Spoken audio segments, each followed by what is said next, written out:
ஆண்டவரே, நீரோ என் பாதங்களை கழுவுவது. அதற்கு இயேசு, நான் உன் பாதங்களை கழுவாவிடில்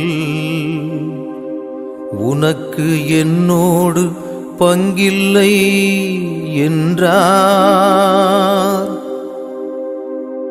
சீமோன் ராயப்பரிடம் அவர் வரவே,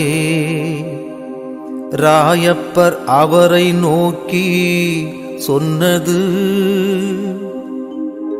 ஆண்டவரே, நீரோ என் பாதங்களை கழுவுவது.